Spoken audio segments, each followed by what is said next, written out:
Today we are going to learn something new. चलो आज कुछ नया सीखते हैं.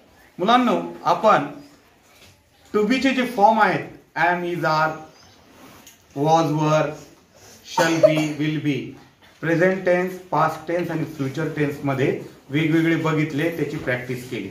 परंतु आज आपण त्या टू बी च्या फॉर्मला सर्व त्याचे जे टू बी चे फॉर्म आहेत एकाच टेबल मध्ये आपण आज बघणार आहोत. आपल्या समोर एक टेबल दिलेला आहे आणि त्या टेबल मध्ये हे सगळे सब्जेक्ट आपण लिहिले आहेत. सब्जेक्ट कोणकोणते आहेत? I, you, he, she, it, we, they आणि नाउन. नाउन म्हणजे नाम. नाम म्हणजे कसल्याही व्यक्तीचं, पर्सन, कुठल्याही जागेचं, प्लेस, थिंग, वस्तूचं नाव. आता प्रेझेंट टेन्स मध्ये आय सोबत नेहमी काय लागतं? एम. पास्ट मध्ये काय लागतं? वॉज. आणि फ्युचर मध्ये काय लागतं? Shall be. सरळ एका टेबल मध्ये आपण ते शिकलो. यू सोबत प्रेझेंट टेन्स मध्ये आर, पास्ट मध्ये वर, फ्युचर मध्ये विल बी. ही सोबत प्रेझेंट टेन्स मध्ये इज, पास्ट मध्ये वॉज, फ्युचर मध्ये विल बी. शी सोबत प्रेझेंट टेन्स मध्ये इज, पास्ट मध्ये वॉज, फ्युचर मध्ये विल बी. शी सोबत प्रेझेंट टेन्स मध्ये इज, पास्ट टेन्स मध्ये वॉज आणि फ्युचर टेन्स मध्ये विल बी. आता इट आपण शिकलेलो आहोत की it is always use with non living things.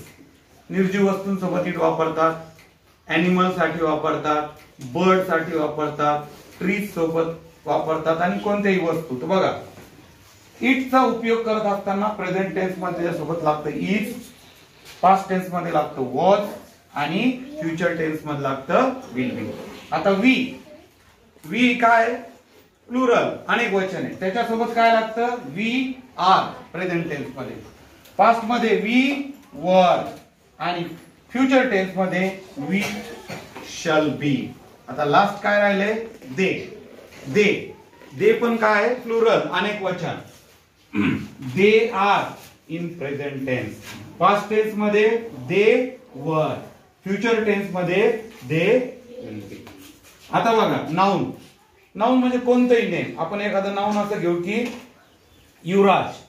Yuvraj is. Yuvraj is. Yuvraj was. Yuvraj will be. आलं? एखाद्या मुलीचं नाव घेऊ आपण, समजा Bhakti. Bhakti is. Bhakti was. Bhakti will be. आणि तिसरी गोष्ट इट म्हणजे एखादी निर्जीव वस्तू घेऊ आपण. For example bottle. Bottle will be. आता वी आणि दे साठी स्टुडंट्स.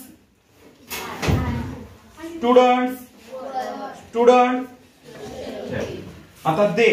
फार्मर्स घेऊ. फार्मर्स अशा पद्धतीने या टेबलचा उपयोग करायचा आहे. टेबल पाठ करायचा आहे आणि टेबल मधल्या टू बी चे अर्थही आपण माहित करून घ्यायचे. चला लेट्स स्टार्ट.